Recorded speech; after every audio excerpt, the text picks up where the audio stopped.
through, and it's just the transitions that MYM seem to have. They're constantly, making it hard work for Epsilon, and Epsilon are trying to do something here towards C. They do have a couple of players present, but Horek and David, the only ones to really make an impact, and 4 tickets, it's just not enough. Every single ticket they're going to try and bleed away, but when you're down, this much, and as you said, sometimes it does become a game of, trying to get yourself motivated again to make sure you're doing the best you can, even when you're out of this, because the next half, obviously, the tickets get carried over. So 48 is a very good advantage for Epsilon. Sorry, yeah, I mean, for MYM against Epsilon. Was this MYM's map? Did they choose this? I'm not too sure. Let me double check that, actually, because it makes sense if it is, to be fair. Yeah, I mean, for some reason I recall MYM being very good on this map. Dawnbreaker. Ah, interesting. They don't know their strengths, clearly, because they are very good at this map, and even on the scoreboard it's kind of reflected. They're all performing really well. Like Epsilon, normally the ones who sit, very much at the top of the scoreboard, making it look pretty. But Flax, Ducky, Punch, every single member played really well. And when they've all got David's not positive performing, KD there. yeah, every single one of them. That's nice. It's rare to see that sometimes, I think, especially when you've got 2 equally matched teams like this. And the only person on Epsilon really is Asterix, and I mean Marcy's breaking even, but not that kills and deaths are everything in this game, but certainly not. Very important, of course, to get those frags and just keep people off the flag. Yeah.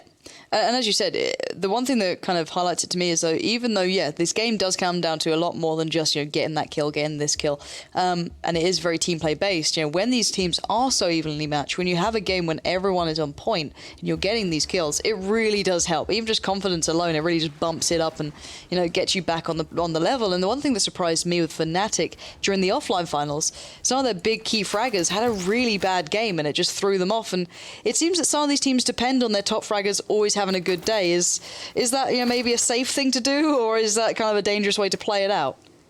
I mean, I think with Fnatic, at the last EMS finals, I think there was so much pressure on them because they went in.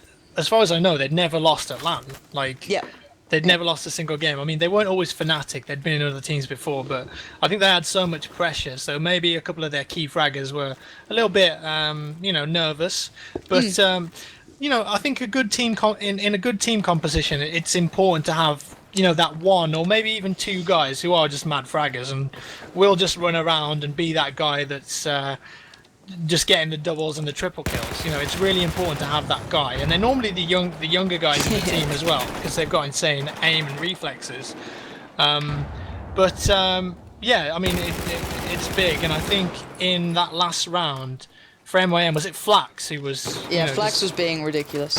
Yeah, he's always been one of those guys that just goes crazy on the frags. Very good player. Well, I'm going to stay on board with him for a little while, see what he's up to. He's running with the Ace 23, so seems to be a bit of a replacement for the guns that were taken away, kind of. Maybe not to the same extent, but he's certainly trying to do what he can. But MYM immediately coming up to, but not the ideal start, walking away with only a 1 flag hold on towards A. B and C being locked down in the end by Epsilon, and they seem to be holding on to it this time. They seem to be a little bit more together about it, but finally we do see a little bit of a ray of light for MYM. Safe did take down one of the defenders at C, and B's looking fairly open as well. MYM are just winning out these 1v1s, and as you said, it comes down to sometimes these individual players just stepping up, and actually MYM are really stepping up to the plate here. Yes, they certainly are. I mean, I think, was it Flax that actually got that kill on B there? It was, wasn't it? Yep. But it looks like Horek. No, he's in a 2v1 at the moment, but he did 3v1 now. He did manage to capture that flag. He's got David backing him up, who's just picked up 2 kills there, I think. Yep. Did he get 2? Safe was down, and Ducky, he got down as well. So, Epsilon holding on to that AC flag at the moment. David gets taken out, and it looks like MYM might make a push on A here. We'll see. Flax is going for it. He feels confident. Well, he's right to be feeling so. There is only 1 player here, and Horek's just been picked up, so actually he's got a fairly clear path to do this. But finally, Epsilon kind of finding their response maybe by heading straight over towards B, and they seem to be maybe speeding up the rotations a little bit more, because last time they kind of got outdone on that by MYM, but they are left with only about 2 players alive, finally getting those respawns in. But, at the moment, BC hold, but it looks like MYM want to challenge this. Yes, David left the B flag there. I don't know if that was the right move, because he already had 2 squad mates on C. Although, MYM have 2 there as well, but it looks like MYM are going to easily pick up that B flag now. But, as you can see, Horek there, just milling around at A. He's the safe guy. Yep. But they've lost C as well. Yeah, maybe a little bit too safe. Maybe just didn't go enough for the challenge. You know, I don't know what it is with it. You know, sometimes these guys seem to get a little bit set in their ways. They don't seem to be willing to maybe go above and beyond when it's not working that well. But we'll see if Epsilon can regain the confidence in this one, as they do only have that one side to hand, as you mentioned. But right now, Horek does finally get himself back into the action, picking up the kills towards that C site, getting a little med pack down and trying to support his team. But Waffy is very close by. He's going to try and back away, maybe wait for a couple of respawns, as I think Ducky, Punch, and Flax are all down. So curious to see if he waits for these guys or if he's just waiting for the site to maybe thin out a little bit, as they've gone for the random respawn. Actually, they've gone for the back spawn here towards A. So kind of curious as to what the plan is with Waffy right now. Is he just trying to be that player going around the back to try and get those rotates? He's just being that guy. You see, he's not fired yet, and he's just checking.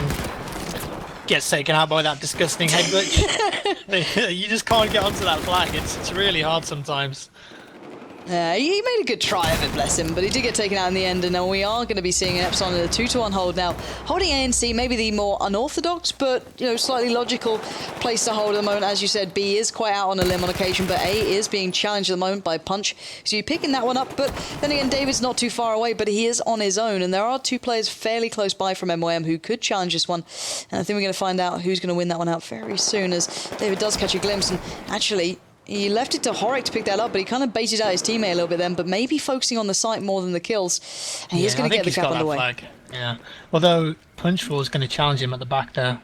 Yeah. And I don't think David's noticed him. No, I don't think he knows that he rotated around the back. So, as you said, it could go both ways. But a little bit of a sneaky play. Yeah, very well played from Punch. He just waited for the push out and just, you know, played very patient Battlefield. He didn't need to be too aggressive.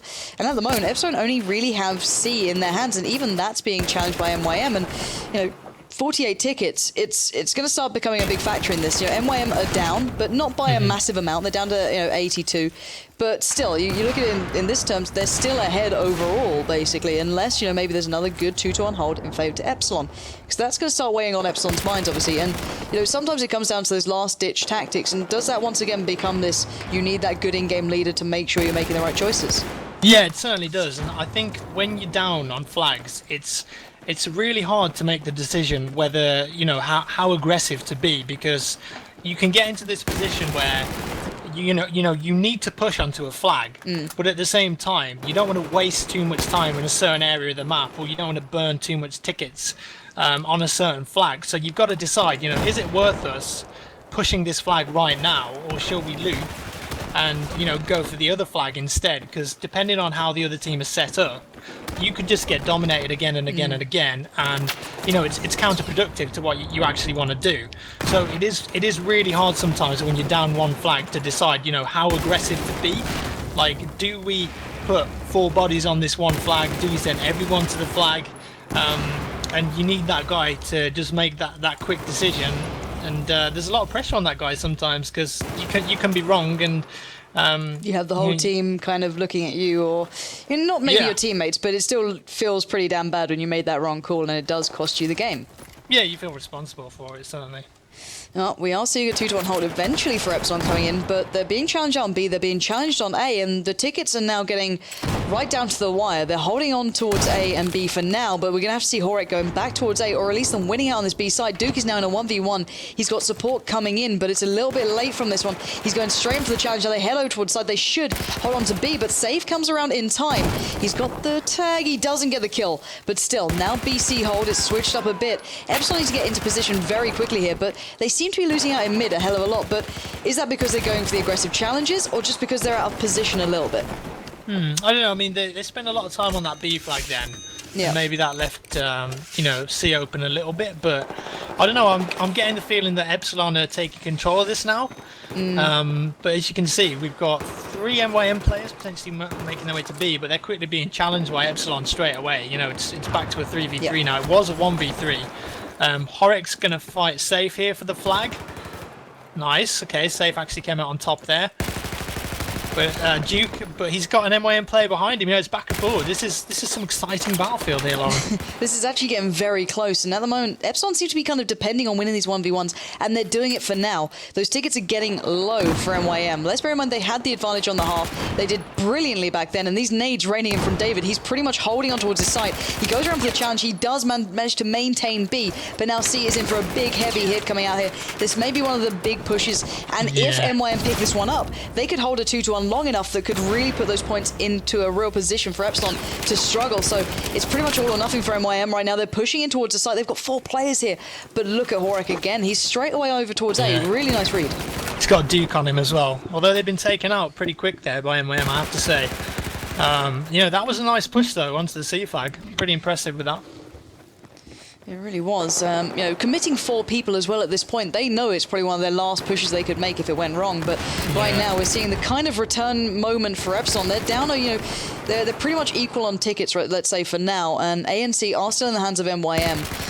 It looks like Asterix trying to get those, you know, frags across mid. They've left A fairly open. They're not going for A. They're going back in for C. They've got a couple of players here. Asterix picking up kill after kill. He's single-handedly turning the side around. He's in on the site, and there's no one there to challenge it. They could be getting this 2-1 hold, and they might just stay above the ticket threshold. They have to stay above 48, and obviously 20 now for MYM. This is so damn close, and Duke is getting the spots. He's in a great position. He gets down 2, and he's finally got support coming in. This could be just about enough for Epsilon to do this, and I can't believe they may have just turned this round in the end. Yeah, I think so. I mean, that you know, it's this stage of the game when those individual battles and the 2v2s are really important, and I think, you know, during this whole game, Epsilon have really won out on those individual fights, and you know, maybe that's going to win them the game here. Well, this is the last chance. Whoever comes out with a 2-1 hold off the back of this will probably win it. 48-4. It's pretty much GG, well played. Epsilon in the end just seemed to turn up. You know what I mean? The first half, they weren't maybe the dominant side. But the second half, towards the end then, you know, the couple of moments, and as you said, the one-on-ones that just kind of seemed to go their way, they just look so dominant when they do that, and they always seem to be able to rely on it, and it's great to see. So Epsilon walk away the victors here. MYM, though, still looking very good. Yeah, I mean, you know, after that first half, I thought MYM could have took that game. But Epsilon certainly played individually very well there. I think the movement was very good from individuals in Epsilon, you know, with the loops. But MYM, when they had that early hold, especially in the first round, they did really well there. I think they burned like 40 tickets or something. But you know, Epsilon were just strong enough in that second round to win out.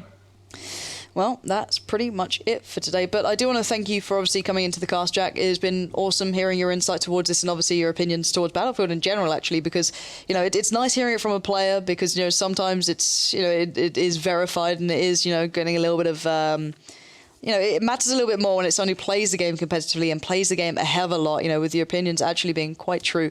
And it's great hearing from you. Hopefully I can rope you into this again at some point. Yeah, I really enjoyed it. Like, we should definitely do this again sometime. We should. It'll happen again. I'm gonna have to, like, I don't know, just steal you away at some point and just drag you over to the studios.